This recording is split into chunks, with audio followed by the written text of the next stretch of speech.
Hello friends, welcome back to Sharanya kitchen vlog. ನಾನು ಇವತ್ತು hotel ಸ್ಟೈಲಲ್ಲಿ ಈಸಿಯಾಗಿ ಉದ್ದಿನ ವಡೆ ಹೇಗೆ ಮಾಡೋದು ಅಂತ ತೋರಿಸ್ಕೊಡ್ತೀನಿ ಬನ್ನಿ. ಒಂದೆರಡು ಲೋಟ ಉದ್ದಿನಬೇಳೆನ ನೆನೆಸಿಟ್ಕೊಂಡಿದ್ದೀನಿ.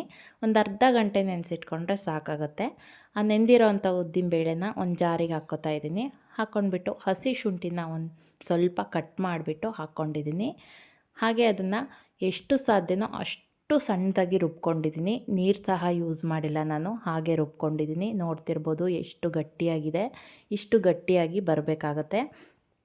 ಎಷ್ಟು ಸಣ್ಣಗಾಗುತ್ತೋ ಅಷ್ಟು ಸಣ್ಣದಾಗಿ ನಾನು ರುಬ್ಬಿಟ್ಕೊಂಡಿದ್ದೀನಿ. ಅದನ್ನು ಒಂದು ಪಾತ್ರೆಗೆ ಎತ್ತಿಟ್ಕೊತಾ ಇದ್ದೀನಿ. ಹಾಗೆ ಒಂದು 10 ಮೆಣಸನ್ನು ಸದ್ದು ಹಾಕ್ಕೊಂಡಿದ್ದೀನಿ, ಪುಡಿ ಮಾಡಿಕೊಂಡು ಹಾಗೆ ಹಾಕ್ಕೊಂಡಿದ್ದೀನಿ. ಒಂದು ಸ್ವಲ್ಪ ಕಾಯಿನ ಸಣ್ಣದಾಗಿ ಕಟ್ ಮಾಡಿಕೊಂಡು ಹಾಕ್ಕೋತಾ ಇದ್ದೀನಿ. ರುಚಿಗೆ ತಕ್ಕಷ್ಟು ಉಪ್ಪನ್ನು ಅದಕ್ಕೆ ಸೇರಿಸ್ಕೊಂಡು, ಹಾಗೆ ಒಂದು ಸ್ವಲ್ಪ ಚಿಟಿಕೆಯಷ್ಟು, ಒಂದು 1/4 ಸ್ಪೂನಷ್ಟು ಅಡುಗೆ ಸೋಡಾನ ಹಾಕ್ಕೋತಾ ಇದ್ದೀನಿ. ಹಾಕ್ಕೊಂಡ್ಬಿಟ್ಟು ಇದನ್ನು ಚೆನ್ನಾಗಿ ಮಿಕ್ಸ್ ಮಾಡ್ಕೋಬೇಕಾಗತ್ತೆ.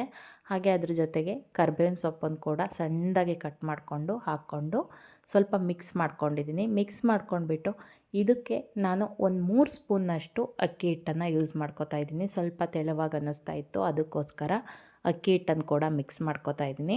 ನೀವು ಅಕ್ಕಿ ಹಿಟ್ಟಿಲ್ಲಪ್ಪ ಅಂದರೆ ಅನ್ನ ಕೂಡ ಸಣ್ಣದಾಗಿ ರುಬ್ಕೊಂಡು, ಅನ್ನ ಮಾಡಿದ್ದನ್ನ ಇದ್ದರೆ ಸಣ್ಣದಾಗಿ ರುಬ್ಕೊಂಡು ಹಾಕ್ಕೋಬೋದು. ನೋಡ್ತಿರ್ಬೋದು ಇಷ್ಟು ಎಲ್ಲ ಹಾಕ್ಕೊಂಡ್ಬಿಟ್ಟು ಚೆನ್ನಾಗಿ ಮಿಕ್ಸ್ ಮಾಡಿಕೊಂಡು ಈ ಹದಕ್ಕೆ ಬರಬೇಕಾಗತ್ತೆ. ಕೈಗೆ ಸ್ವಲ್ಪ ನೀರು ಹಚ್ಕೊಂಡು ತಕ್ಕೊಂಡ್ರೆ ಕೈ ಕೂಡ ಅಂಟಲ್ಲ ಅದು. ಹಾಗೆ ಎಣ್ಣೆ ಕೂಡ ಕಾಯಕ್ಕೆ ಇಟ್ಕೊಂಡಿದ್ದೀನಿ. ಎಣ್ಣೆ ಕಾದ್ಮೇಲೆ ನೋಡಿ ಕೈಯಲ್ಲಿ ಈ ರೀತಿಯಾಗಿ ತಕ್ಕೊಂಡು ಸ್ವಲ್ಪ ನೀರನ್ನು ಎತ್ಕೊಂಡು ಕೈಯಲ್ಲೇ ತಟ್ಕೊಂಡು ಮಧ್ಯಕ್ಕೆ ಒಂದು ಸ್ವಲ್ಪ ಹೋಲ್ ಥರ ಮಾಡಿಕೊಂಡು ವಡೆನ ಬಿಡ್ತಾಯಿದ್ದೀನಿ ಎಣ್ಣೆಗೆ. ಈ ರೀತಿಯಾಗಿ ಮಾಡಿಕೊಂಡ್ರೆ ತುಂಬ ಈಸಿಯಾಗಿ ಒಂದು ಅರ್ಧ ಗಂಟೆಯಲ್ಲಿ ರೆಡಿ ಆಗೋಗುತ್ತೆ ಬೋಂಡ. ಒಂದು ಅರ್ಧ ಗಂಟೆ ಉದ್ದಿನಬೇಳೆ ನೆಂದುಬಿಟ್ರೆ ಅರ್ಧ ಗಂಟೆಯಲ್ಲಿ ಬೋಂಡ ರೆಡಿ ಆಗೋಗುತ್ತೆ, ರುಚಿ ರುಚಿಯಾದ ಬೋಂಡ. ನೋಡ್ತಿರ್ಬೋದು. ನಿಮಗೆ ಕೈಯಲ್ಲಿ ತಟ್ಟೋಕ್ಕಾಗಲಿಲ್ಲಪ್ಪ ಅಂದರೆ ನೀವು ಕಟ್ಗೆದು ಸೌಟ್ ಇರುತ್ತಲ್ಲ ಅದಕ್ಕೆ ಕೂಡ ನೀರು ಹಚ್ಕೊಂಡು ತಟ್ಕೊಂಡು ಹಾಕ್ಕೋಬೋದು. ಇಲ್ಲಪ್ಪ ಅಂದರೆ ಟೀ ಸೋಸೋ ಜಾಲರಿ ಇರುತ್ತಲ್ಲ ಅದರಲ್ಲಿ ಕೂಡ ತಟ್ಕೊಂಡು ಹಾಕ್ಕೋಬೋದು. ಈ ರೀತಿಯಾಗಿ ಸಿಮ್ಮಲ್ಲಿ ಇಟ್ಕೊಂಡು ಲೋ ಫ್ಲೇಮಲ್ಲಿ ಇಟ್ಕೊಂಡು ಬೇಯಿಸ್ಕೋಬೇಕಾಗತ್ತೆ. ನೋಡ್ತಿರ್ಬೋದು. ಈ ರೀತಿಯಾಗಿ ಮಡ್ಚಿ ಹಾಕ್ಕೊಂಡ್ಬಿಟ್ಟು ಸ್ವಲ್ಪ ಬೇಯಿಸ್ಕೊಂಡ್ರೆ ಬೋಂಡ ರೆಡಿ ಆಯಿತು. Thank you for watching.